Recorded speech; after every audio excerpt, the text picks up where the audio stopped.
O CIO, aliás, da Warren. Muito bom dia para você, Celso. Seja bem-vindo mais uma vez. Bom dia, Isabela. Tudo bom? Excelente semana para todos nós aí, começando agora com muita volatilidade, com muita coisa para a gente falar. Exatamente. Semana começa ali nos mercados com uma leve mudança, do término da semana anterior. Na sexta-feira, o payroll reforçou a percepção de que o Fed deve seguir agressivo ali na elevação de juros. Hoje é feriado nos Estados Unidos, aqui no Brasil teremos feriado na quarta-feira. Você acha que o mercado deve manter aí uma aversão ao risco, principalmente com essa inflação nos Estados Unidos essa semana? O Brasil acompanha ou tem força para se descolar do cenário macro? Pergunta difícil, né? Tem pergunta fácil. Mas a verdade é que quando a gente analisa o cenário externo, o que aconteceu, né? Não só o payroll, né, o relatório de emprego dos Estados Unidos que saiu na semana passada, influenciou os mercados, principalmente na sexta-feira. Os mercados vinham bem, até aqui a gente teve um descolamento, né, o Brasil em relação aos mercados externos, os principais índices acionários no exterior, mas a grande preocupação é em relação aos Estados Unidos, né, não só precisamos falar de Europa, Reino Unido, tudo isso, mas em relação aos Estados Unidos, até quando o Fed, o Banco Central norte-americano, ele vai subir juros. E aí, no início, falava-se entre 3, 3,5, depois 3,5, quase 3,9, 4, a expectativa agora está entre 4 até quase 5%. E aí não se sabe até quando, né, não só o ciclo de alta, e quando vai se parar e por quanto tempo vai permanecer. Então, os números fortes, ou seja, que a gente fala, né, boas notícias são notícias ruins para o mercado financeiro. Em que sentido? Como o mercado de trabalho, de emprego norte-americano segue forte, com taxa de desemprego menor do que se imaginava, você gera maior consumo e aí você tem uma inflação elevada que gera esse efeito. O Fed vai ter que subir juros por lá, talvez mais do que o mercado espera ou permanecer por um período mais longo de tempo. Então, agora o mercado segue com a volatilidade, a gente tem um impacto também, né, de novos ataques aí em relação à Rússia, né, à Ucrânia. Então, isso acaba gerando essa volatilidade. Quanto do Banco Central norte-americano ele vai subir juros? Olhando para o Brasil, dá para a gente se descolar? Dá. A gente já vem se descolando, até porque no ano passado a gente foi muito ruim, a gente se descolou ao contrário. Enquanto os mercados subiam lá fora, a gente aqui ficou para trás. Esse ano, idem, mas esse ano a gente está um pouco melhor do que lá fora. Primeiro, porque os valuations no exterior estão extremamente elevados. Segundo, pelo trabalho que foi feito aqui. Com a alta de juros, a gente chegou próximo ao pico, ou no pico nessa discussão, se é 3,75, uma nova alta de 0,25, não está descartada, mas eu acho difícil. E aí a gente chega no ciclo de alta que para-se de subir juros e começa a cair no ano que vem, principalmente no segundo semestre do ano que vem, diferente de outras economias. Fora revisões de PIB para cima, números melhores não só da economia, mas das próprias empresas, consumo por aqui, como eu falei, PIB, uma redução, é óbvio. Ano que vem é um ano difícil para a economia, mas ainda acho que a gente pode se descolar em relação ao exterior, né? Não dá para dizer que a gente é uma ilha isolada, mas dá para a gente se descolar sim. A gente tem eleições, volatilidade, inflação essa semana, mas acho que dá para a gente se descolar em relação ao exterior. Bom, e hoje nós tivemos ali o Focus trazendo mais uma revisão de queda da inflação para este ano e mantendo as projeções de crescimento, taxas de juros, dólar também, né? Como que vocês aí na Warren estão projetando esses indicadores? Estão em linha também com o Focus? Eu diria que a parte de crescimento do PIB pode surpreender positivamente, um PIB mais próximo a 3% pelos dados, o foco está em 2,7%, difícil superar 3%, mas mesmo assim um PIB melhor. E a inflação eu vejo também um pouco abaixo das expectativas. Isso porque a gente ainda tem esse efeito, hoje mesmo saiu o IGPM, uma deflação, né? A gente está vivendo esse período de deflação, principalmente por conta de preços de combustíveis, queda nos preços de combustíveis, mas olhando mais novembro e dezembro, isso deve voltar a ter uma inflação. A gente já viu preços de combustíveis aí subindo, a gente deve ver, né, principalmente após as eleições, um reajuste para cima de preços de combustíveis, mas eu diria que a gente tem um PIB um pouco melhor e uma inflação um pouco mais baixa em relação às expectativas. Para o ano que vem também, um PIB um pouquinho melhor, uma inflação um pouquinho mais baixa, né, a gente acredita, mas ainda é um cenário extremamente desafiador. Mas eu diria que o Brasil fez o dever de casa dele e a gente está numa situação não estou dizendo que é céu de brigadeiro, mas menos pior do que diversas economias, principalmente os países emergentes. Até que o Paulo Guedes falou isso, né? Que a gente pode crescer pela primeira vez em mais de 40 anos mais do que a China. É verdade. Isso porque não só porque o Brasil vem crescendo mais, mas também porque a China desacelera bastante esse ano, com um crescimento ali de 2,5%, 2,6%, e a gente podendo ter um crescimento próximo a 3%. Então eu diria que a gente se descola em relação ao mundo, em relação principalmente aos países emergentes. Celso, estou aqui também com o Marco Saravalli nesta manhã. Primeiro quero dar muito bom dia para o Marco e fica à vontade aí para fazer pergunta para o Celso também. Bom dia Isa, bom dia Celso, tudo bom? Bom dia, Marco, tudo ótimo, e você? Bem melhor agora, né? Com a sua chegada aqui entre nós. Ô Celso, a gente vai, até inclusive hoje a gente vai discutir bastante, fazer uma live sobre isso, mas sempre começando de fora para dentro, continuando o bate-papo top-down.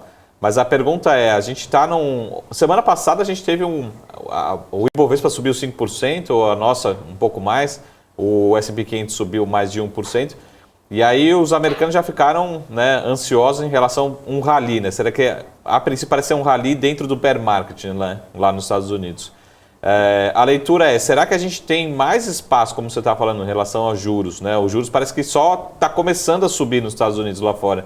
Será que a gente tem espaço para mais quedas do S&P 500? Ou será que a gente já está chegando no low, né, de um ciclo de baixa, de um bear market?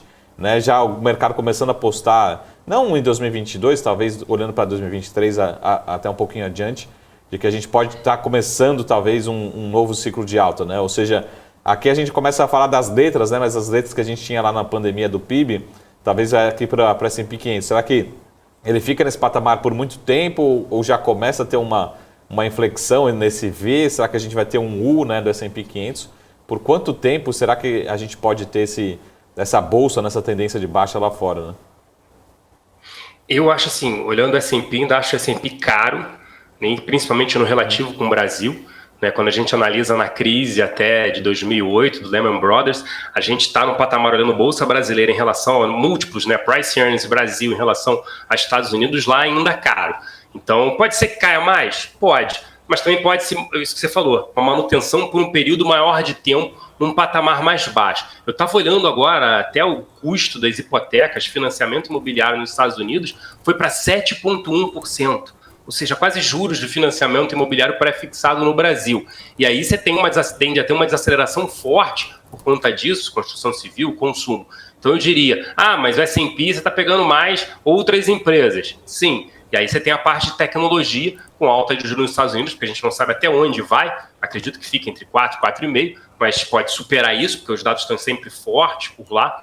Mas só a construção civil que vem desacelerando, apresentando uma desaceleração mais forte. Mas eu diria que o S&P ainda pode sofrer para se ajustar para baixo. Então, no relativo, a gente segue preferindo Bolsa Brasileira a Bolsa Norte-Americana, principalmente a S&P. Mas eu diria que se eu tivesse, entre aspas aqui, acreditar, eu acho que a S&P vai para um patamar mais baixo. Foi o que você falou, né? Um rally de bear market. A gente está vivenciando um bear market lá fora, com inflação elevada, desaceleração econômica que tem que acontecer, essa é a grande verdade, e juros subindo. Então é difícil analisar ali um cenário positivo com o valuation ainda esticado, principalmente analisando o S&P.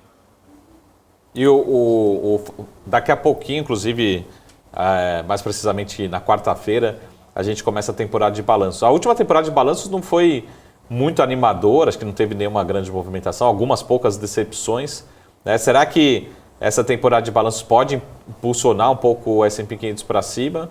Ou ainda a gente está tendo aquelas revisões para baixo, né, de earnings, né? Ou seja, esperava ser 100 milhões, depois 80, depois 50. Será que a gente continua revisando ainda para baixo essa temporada de balanço? O que a gente pode esperar de uma forma geral, olhando para os resultados de empresas americanas como um todo, né, listadas lá fora, agora que vão começar quarta-feira?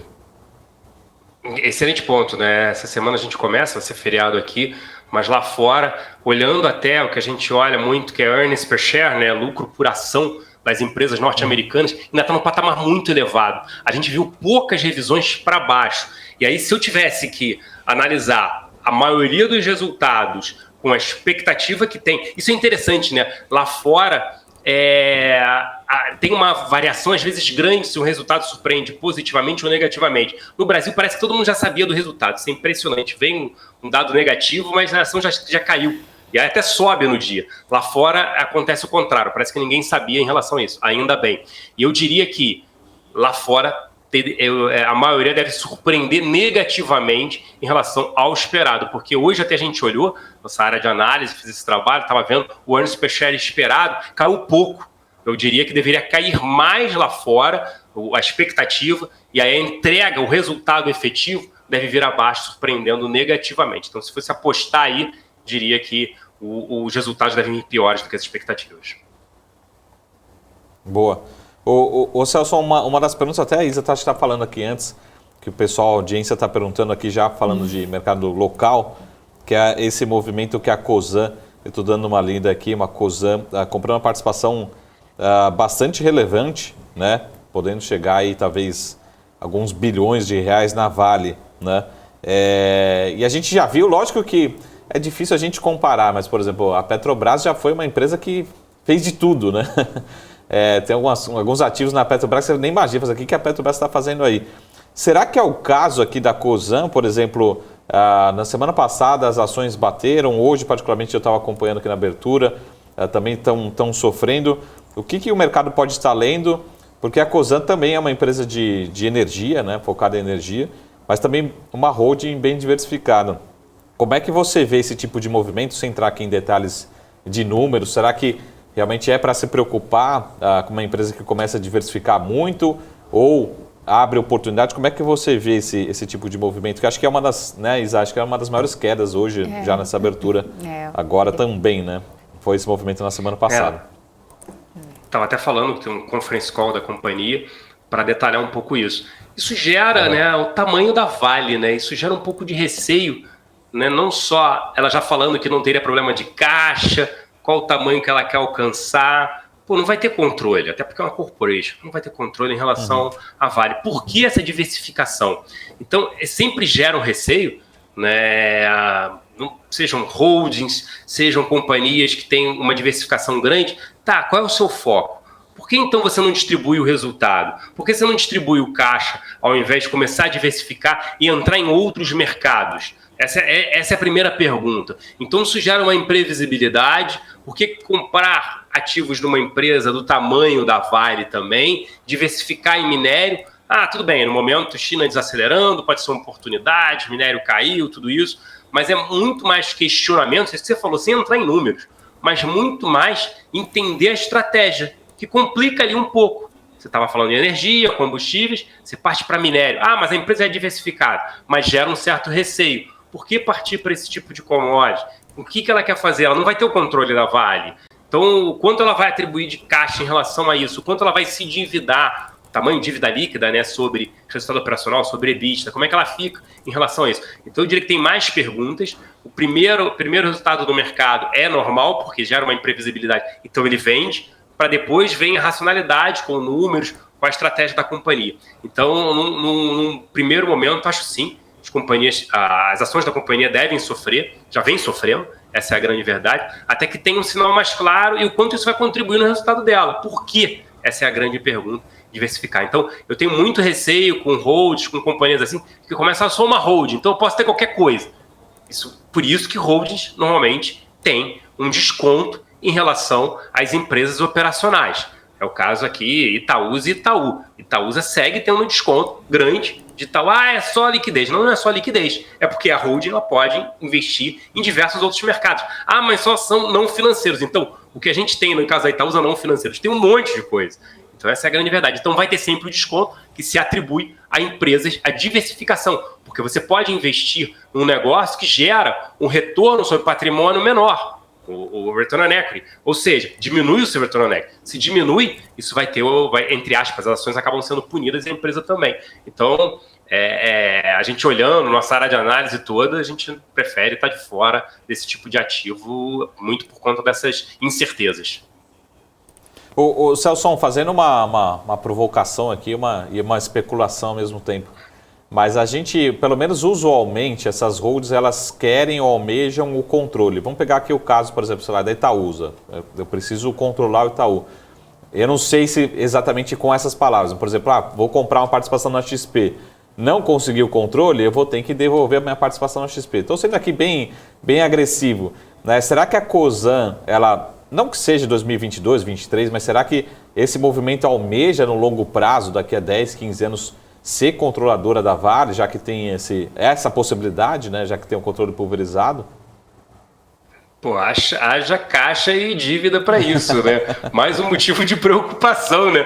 Até assumir o controle dela, imagina quanto ela não vai sofrer. Então, gera essa incerteza de quando ela vai parar de investir em comprar ações da companhia, dado que é uma corporation que funciona muito bem. Então, você falou, já está respondido, né? Se fosse pensar, gera esse efeito. Então se eu não compro, eu vendo. Pô, quando o mercado souber que ela vai ter que fazer um block trade, ou seja, negociar 5, 6, 10% que ela tem na Vale, pô, imagina o quanto não vai cair isso. Tem liquidez. Mas mesmo assim, sabendo que alguém tem que vender e se desfazer, então ainda ficam muitas perguntas, né? O se, até onde? Você me falou, pô, mas pode demorar 10 anos, 15 anos. Então por que essa estratégia? Entendendo essa parte de minério, então ela diversifica muito. Então gera esse receio, sim, em relação ao mercado. Boa. Desculpa, Isa, só para interromper aqui, a Cosan, maior queda, né, do Ibovespa nesse momento, caindo cerca de 4%. E todas as outras juntas, né, nada a ver, acho que não faz muito sentido, mas a Vale, a segunda maior queda, a Bradespar, a terceira maior queda, e a Rail, a quarta maior queda, né, a Rumo, caindo 1,26%. Mas aqui acho que é mais curiosidade, que o mercado está exagerando um pouco nos demais ativos. Mas Cosan, fica essa desculpa, Isa. Não, eu ia justamente ler os comentários do chat aqui em relação a Cosan, o pessoal falando, Juscelino Coutinho, Cosan é uma excelente empresa, Caiu comprou, né? Primeiro eu queria saber a opinião de vocês, realmente Caiu comprou. Rui das Neves falando que está caindo pelo endividamento, já que é grande. Peter Santana falando se Cosan for buscar os 14,5. Boa. Eu vou deixar essa com o Celso, mas acho que o Celso já respondeu um pouco disso, das perguntas, depois eu posso voltar aqui complementando. Mas, Celso, aquela pergunta né? Se o Caiu comprou aqui no caso de Cosan. Não gosto do Caiu comprou, até porque muda a estratégia. Se a companhia vai investir, comprar ativos da Vale, comprar ações da Vale, a gente não sabe até quando, como é que fica essa relação dívida líquida sobre o EBITDA da companhia, né? Então, eu não acho que a Caiu comprou. Muda ali a estratégia porque mudou. A gente não sabe até qual é o apetite da Cosan, qual o tamanho que vai ser isso. Até porque ela não vai falar, né? Ela não vai dizer assim, eu vou comprar o controle da Vale. Pô, a ação da Vale vai começar a subir, ninguém vai querer vender, vai pagar mais caro por isso. É normal, você tem um ativo que tem alguém querendo comprar controle, meu amigo, vai comprar e você vai pagar caro em relação a isso. Então, nesse caso, muda a estratégia, não é Caiu comprou. Exatamente. Até porque, acho que complementando também, a gente sempre tem vários riscos aí implícitos, mas eu tenho um risco que é o próprio risco o custo de capital, né? Então, se a companhia, os bancos, né, quem vai sendo o credor dessa operação vai percebendo que existe um risco que marginalmente está aumentando, a percepção está aumentando. Eu sou credor e eu falo assim, beleza, eu não vou emprestar para essa nova Cosan que seja de um ano, 2, 5 anos, né? Ao mesmo custo que eu estou apresentando, sei lá, para uma Petrobras que está desinvestindo, que está reduzindo a sua alavancagem. Então, já tem essa percepção, você joga na conta ali, no custo de capital, joga na sua taxa de desconto, naturalmente, talvez esse seja o catalisador, a percepção de risco, né, do ativo talvez esteja subindo no curto prazo. Então, é difícil a execução, né, a qualidade, acho que ninguém questiona a qualidade da execução da Cosan, né? Não chegaram lá nesse tamanho fazendo decisões erradas, mas realmente no curto prazo a gente fica com mais incerteza do que a gente tinha. Eu particularmente não gosto desses movimentos, como eu falei, o caso da Petrobras, eu acho que caso de insucesso, né, de criar muito braço, né, depois de ficar correndo atrás de possíveis sinergias, né, acho que tem essa preocupação. E acaba realmente, depois lá no longo prazo, desinvestindo, né? A própria Vale também já teve ativos de diversas classes, diversos tamanhos, diversos ativos em diversos países diferentes e começa depois, não preciso disso, realmente não faz sentido, né? Será que não precisa? Então essa é a preocupação. Mas, Celso, deixa eu só fazer uma última pergunta aqui, Isa, em relação ao Boletim Focus, que acho que foi mais uma semana, alguns indicadores a 10ª semana, outro é 14ª, outro é 16ª, de semanas consecutivas de melhora, né? Então, assim, até a gente fala que quase todas as semanas, o PIB, algumas semanas atrás, eu estou falando de muito tempo atrás, a projeção consenso era de 0,5%, tudo bem, estabilizou, mas a gente está falando de algo mais próximo de 3%. A inflação, toda semana ainda sendo revista para baixo, né? E aí aqui fazer uma provocação com política, o Celso, pegando o Boletim Focus, o quanto isso pode ainda continuar beneficiando um cenário, pode ser realmente um peso para o cenário, principalmente para o governo atual utilizar a seu favor, já que todos os principais indicadores estão melhorando consequentemente, sucessivamente, né, semana a semana, e isso, lógico, que favorece o governo atual. Como o governo atual pode utilizar esses indicadores, ou pode ser realmente, ou se tem um peso menor agora nessa corrida eleitoral daqui até o final do mês, né? Excelente ponto. A gente até fez uma live na segunda-feira passada por conta do primeiro turno, né, falando de Congresso, né, mais de centro-direita, eleição muito mais apertada, que a gente já imaginava mesmo num primeiro turno, não tinha, para a gente não aparecia uma vitória no primeiro turno, nunca aconteceu isso no Brasil, então é muito difícil ver, até pela polarização. Isso beneficia sim, até porque são 4 semanas, né, agora 3 semanas para as eleições. Então é um período maior do que nas outras eleições, a economia permanece melhorando, a gente está tendo deflação. Então, é óbvio, a população não sabe nem que o relatório Focus, né, do Banco Central, são mais de 100 instituições compiladas, ela não sabe o que é isso. Mas ela tem que enxergar isso no bolso. Então, eu sempre cito isso. No Rio, a gasolina chegou a R$8. A gasolina está abaixo de R$5. Então, isso é visível. Diesel, idem. Diesel também apresentou. E diesel é o principal, apesar do IPCA ter na composição, né, do IPCA, a gasolina ter um peso maior, o diesel é o principal para reduzir alimentos, reduzir tudo que chega na casa das pessoas, que é tudo via caminhão. O nosso modal, né, 70% ainda é via rodoviário, e aí caminhão ainda tem esse efeito. Então, isso é positivo. Você teve a antecipação, né, do pagamento dos auxílios também, se não me engano, para essa semana, antes das eleições. O tempo conta a favor do Bolsonaro, né, que é a situação que é o atual governo em relação a isso. E para a gente, nossos analistas políticos, está extremamente aberta ali às eleições, e a gente fez uma pesquisa, mais de 100 respondentes, né, e aí traders e gestores falando, né, uma vitória do Bolsonaro, a Bolsa poderia subir acima de 125 mil pontos, e um dólar também abaixo de 5,20, buscando R$5. A maioria respondeu isso, né? No caso de uma vitória do ex-presidente Lula, a Bolsa poderia vir até abaixo de 100 mil pontos, né, por conta da imprevisibilidade, por conta do receio, e um dólar subindo ali para casa de 5,40. Acho bem difícil, a maioria respondeu isso, acho bem difícil. Eu acho que, até porque a gente fala com investidor estrangeiro, eles acreditam sim, tendo a eleição, passando-se a eleição e não tendo nenhum ruído, né, nenhum problema de fato, né, o investimento estrangeiro viria para cá, independente ali da vitória de um lado ou de outro, né? É óbvio que se ganha o ex-presidente Lula, as estatais sofrem mais por conta de interferência que a gente já viu. Você mesmo estava falando com a Petrobras, o quanto ela está diminuindo o endividamento e o quanto ela atingiu um patamar de endividamento no governo da ex-presidente Dilma. As estatais sofrem mais, mas você tem consumo, varejo andando, educacional também andando, empresas imobiliárias, né, incorporadoras também andando, por conta que a gente já viu desse incentivo do Estado para a economia. Por outro lado, o Bolsonaro já falou sobre isso, o Paulo Guedes, a previsibilidade, plano de governo, tudo isso, privatização de ativos também. Então, o Ibovespa andaria como um todo, eu diria, mas estatais também subindo em relação a isso. Mas, pelo que você responde no início, o tempo, né, a economia e o tempo ajudam o Bolsonaro para as pessoas entenderem que a inflação está caindo, a gente está tendo deflação, a inflação hoje é menor do que diversos países, quando a gente analisa a zona do euro, não estou nem falando Argentina, Turquia, Rússia, mas sim emergentes, mas sim comparando com o Reino Unido, Estados Unidos e zona do euro. A gente está com uma inflação extremamente, assim, analisando no relativo, baixa, com crescimento econômico, com PIB, tende a superar esse ano a China. Então, isso é sim para a população, principalmente inflação, que é poder de compra, né? É alimentos, isso tudo, e o auxílio também ajuda nesse processo. Então, tempo a favor do Bolsonaro, que precisa de apoio ali para virar, né, Minas Gerais, São Paulo, Rio Grande do Sul, Bahia e Rio de Janeiro, poderia ajudar a auxiliar nesse processo ali de virada, né, do que foi o primeiro turno. Mas eu diria que o tempo auxilia, sim, ao governo para isso, e está totalmente indefinido as eleições para o segundo turno. Celso e Marco, né? Por que a gente tem visto tantas movimentações, ou até aquisições, ou até tentativas, né, de aquisições por meio do X?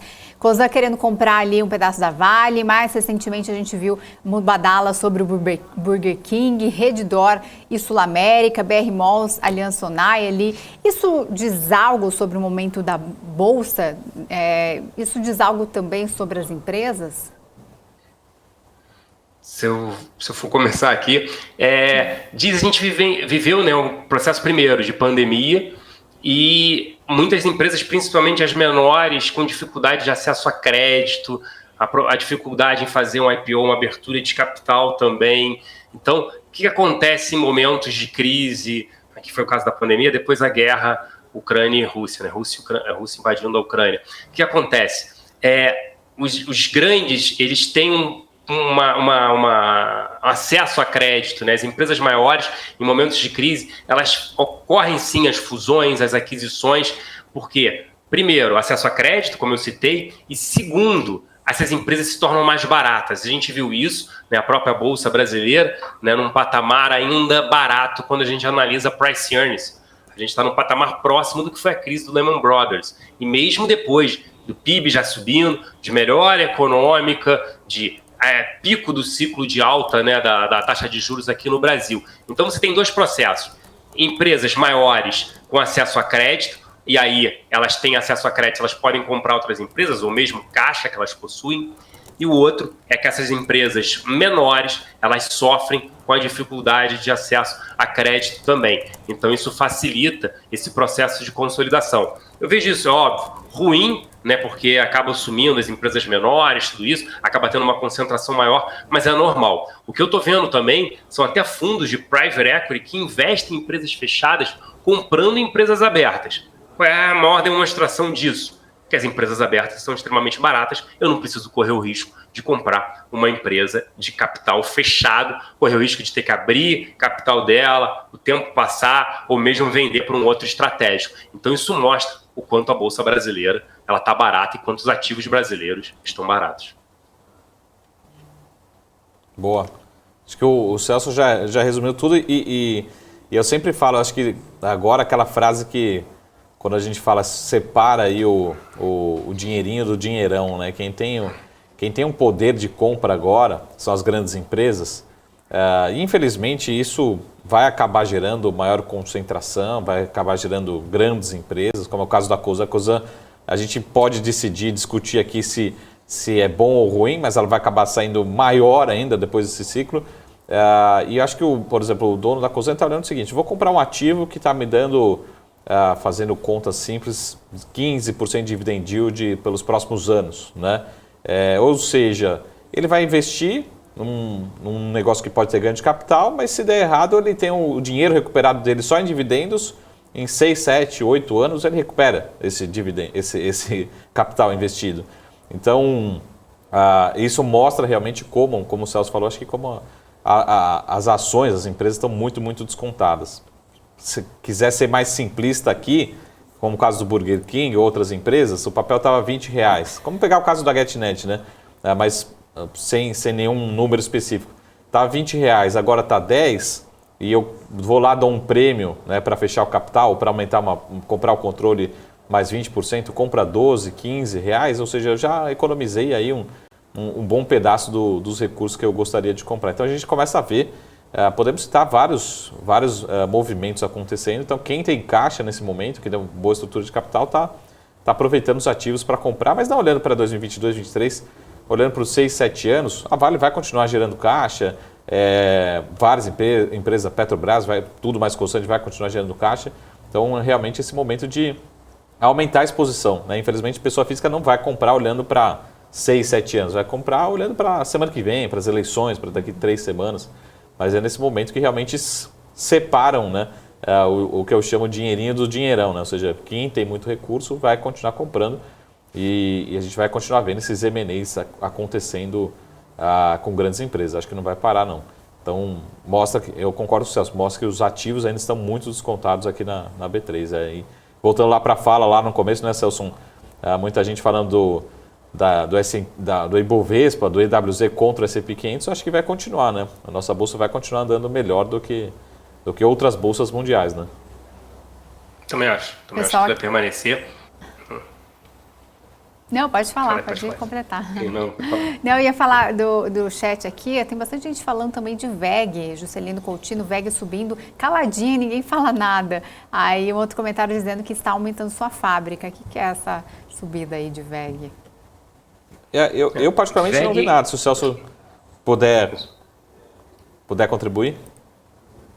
Não, nada assim específico, ela já tinha falado do anúncio de aumento da estrutura. Só tem que lembrar, né? Motores elétricos e momentos que a gente vê um cenário ali, mundo, utilização de energia, tudo isso. É uma baita empresa, sempre negociou a múltiplos elevados. É uma empresa, assim, porque entrega muito. Então, todo mundo... Essa é uma empresa que até falava no ano passado, né? O Caiu comprou, que dava oportunidade, ela acabou sofrendo um pouco mais do que se imaginava. Mas eu não vi nada específico em relação à companhia. Eu já tinha anunciado aumento, né, da parte de produção, a parte de planta também para entrega, mas é uma baita empresa muito bem gerida, né, ali em Jaraguá do Sul, Santa Catarina, que eu visitei há 2 semanas atrás. Então, mas não vi nada específico em relação à companhia, não. Agora, Celso, mas quer falar alguma coisa? Não, essa notícia não é de hoje particularmente. Então, lembrando que a VEG costuma ser uma alternativa ali de, entre aspas, tô na dúvida, né, se o mercado pode ter uma realização de lucros, ou enfim, uma ação uma empresa mais previsível. Sempre acaba sendo uma alternativa de alocação no momento de incerteza, né, a VEG. Então, o mercado talvez esteja ainda incorporando essa realocação dessas últimas semanas e depois dessa notícia também da companhia de investimento. Agora vamos um pouquinho para fora. A gente falou mais cedo sobre o Banco Central da Inglaterra, que anunciou medidas ali para evitar que a crise se espalhe pela indústria de fundos de pensão, que movimenta $1 trilhão desde que a Liz Truss assumiu ali como premier. Algumas medidas econômicas não agradaram o mercado. A gente viu uma reação muito negativa ao programa de recompra de garantia expandida temporária. Deve aumentar ali suas aquisições de gilts de longo prazo de 5 bilhões para 10 bilhões de libras. Como é que você avalia essas medidas? Elas serão suficientes para recuperar os fundos? Eu diria que lá tá meio atrapalhada, né? Uma hora atrás da outra eles fazendo atrapalhada. Quando eles anunciaram, subiram os juros menos que deveriam e depois incentivaram o consumo. Foi uma coisa meio bizarra que foi feito lá, depois tentou voltar atrás, falta um pouco ali de credibilidade. Difícil dizer, né, que a gente não sabe o tamanho disso, né? Por mais que fale, tá bom, vou aumentar aqui as compras, vou tentar resolver essa parte de fundo de pensão. Mas eles ficam tentando tapar toda hora um buraco, né, que gerado por conta de uma inflação, até esse descrédito em relação ao próprio Banco da Inglaterra e as medidas por parte do governo para incentivar consumo. É difícil ver. Eu estava gostando das medidas que o Banco da Inglaterra vinha tomando em relação ao Banco Central Europeu, mas agora essa derrapada 2 semanas atrás e depois de medidas, né, em relação a incentivar consumo, ou seja, o Banco Central, né, o Banco da Inglaterra teria que subir juros mais do que se imaginava antes, está incentivando o consumo com a inflação elevada, então medidas para se proteger. O grande ponto isso gera o quê? Isso gera, sim, quando você tenta resolver os problemas da economia, seja comprando títulos, seja incentivando o consumo, você gera, de qualquer maneira, uma espiral inflacionária, porque você gera um aumento do risco fiscal. O governo gastando mais, você aumenta o risco fiscal, se aumentar o risco fiscal, foi até o que o Marco estava falando antes, né? Você vai emprestar a mesma coisa, você vai emprestar dinheiro para uma companhia que está com uma situação de crédito complicada, você vai cobrar mais, você pode até emprestar. Mesma coisa em relação aos títulos públicos, né? As emissões de títulos públicos por parte do Tesouro, né, do Banco da Inglaterra. Você vai cobrar mais em relação a isso. Então, isso gera esse risco fiscal, que aí gera um efeito de ter que subir mais juros ainda. Então, isso pode resolver o problema dos fundos de pensão? Pode, mas você gera outro problema, que é o fiscal. Então, essa espiral inflacionária de alta de juros, seja na zona do euro e também no Reino Unido, a gente não vê, enfim, só subindo, com crise por conta da energia, mas também por medidas tomadas erradas, né, para incentivar consumo, por outro lado, para auxiliar na parte da economia, não ter nenhuma quebra. Eu vi empresas sendo restatizadas na Alemanha, de energia, de petróleo, por exemplo, de gás. Ou seja, a situação segue bem complicada na zona do euro e Reino Unido. Eu poderia dizer, fique longe desses dois, né, não só Reino Unido, mas também na zona do euro, porque a situação só tende a piorar. A gente viu França ali, né, congelando preços de alimentos em supermercados por 100 dias, o Carrefour, ou seja, uma situação bem complicada para esses países, diferente do Brasil e diferente até dos Estados Unidos, que tem uma economia dinâmica, que tende a se recuperar, né, e sair do seu problema, da inflação, tudo isso mais rapidamente. Celson, no seu Instagram mais cedo, você chegou a falar sobre a aversão ao risco dos mercados internacionais, sobre os novos ataques ali no leste europeu que a gente trouxe mais cedo. Você acredita que o mercado está preocupado com uma possível escalada nas tensões por lá, diante dos últimos acontecimentos? Já está precificando ou ainda não? É difícil dizer. O que a gente viu no final de semana foi aquela ponte ali que liga Crimeia, né, a região anexada pela Rússia, ponte destruída, falando que foi um atentado. E aí a gente viu, eu vi vídeos assim horrorosos em relação ao ataque até em Kiev, né, durante a hora do rush. Ou seja, é uma situação... Porque essa é a grande pergunta. Eu vi alguns comentaristas no passado, antes da guerra acontecer, não vai acontecer uma guerra. No dia seguinte, a Rússia invadiu a Ucrânia. Depois falou, não, vai ser só um mês. A gente está falando de meses e isso não se resolve. Aí a escalada o Putin falou, aí a gente não sabe o que ele pensa, essa é a grande verdade, que se Estados Unidos ou outros países continuarem fornecendo armas para lá, ele vai intensificar os ataques. Hoje foi um dos maiores ataques até hoje. Então, é a incógnita, é a pergunta. Primeiro, quanto tempo vai durar isso? E até se pode-se utilizar armas nucleares. Aí a responsabilidade. Na cabeça do Putin, com 70 anos, o que ele tem a perder? Essa é a grande verdade. Infelizmente, eu diria, não está precificado uma escalada, porque aí você tem um preço do dólar subindo, do petróleo subindo mais ainda, uma crise sendo gerada energética, né, a gente está falando, e aí preço subindo, mais inflação, fora acesso, né, a dependência ainda do gás russo, por parte principalmente da Alemanha, ali da zona do euro. Então, não está precificado isso nos mercados. Segue tendo, sim, um problema geopolítico, e também Taiwan e China, né, que o mercado está de olho, mas não está precificado isso não, se eu tivesse que falar. Ô Celso, mas assim, por que o mercado não coloca na conta, né? Assim, o que vai esperar acontecer? Parece assim, o cisne negro que todo mundo já sabe, né, que vai acontecer, ou seja, tem uma chance muito grande de piorar antes de melhorar. Está ficando cada vez mais próximo, depois também desses atentados, né, possivelmente classificados como atentados no final de semana.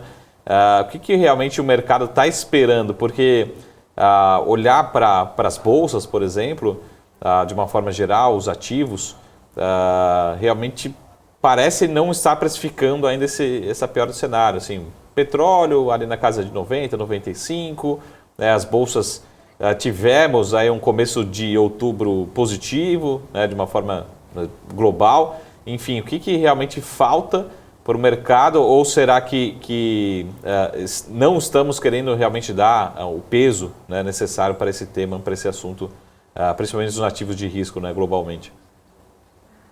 Eu acho que aí é mais o ser humano, né? Psicologia mesmo, de achar, não, ele não vai fazer, né? Eu não faria, eu não sou tão mal para fazer isso. Eu acho que é mais a psicologia do tipo, acreditar que isso não vai acontecer. Como foi a pandemia no início, né? não, tá lá na China, não vai chegar aqui.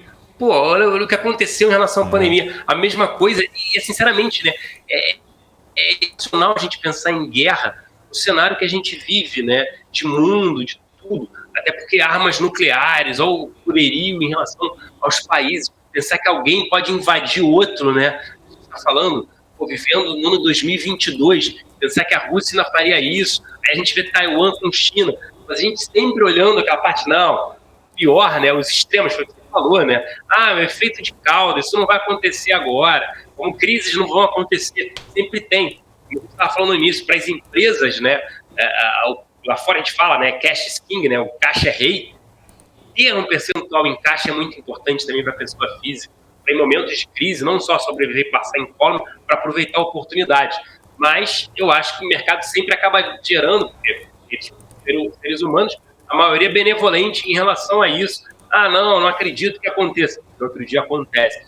Então, a irracionalidade, ela acaba não entrando, mas deveria, né, e está longe, está precificado um aumento na escalada ali de violência. Houve uma recuperação por parte da Ucrânia também, parte do território, então isso vai acabar rápido. Só que isso pode gerar, sim, um problema ainda maior, infelizmente, né, porque essa escalada em relação a isso. Mas o mercado acaba não colocando como foi a pandemia. Muita gente no início da pandemia, não, isso vai ser rápido, não vai ter nenhum problema. E a gente viu quantos ativos sofreram, né, e ninguém acreditando, não, mas isso vai voltar rápido também. Até voltou mais rápido do que se imaginava.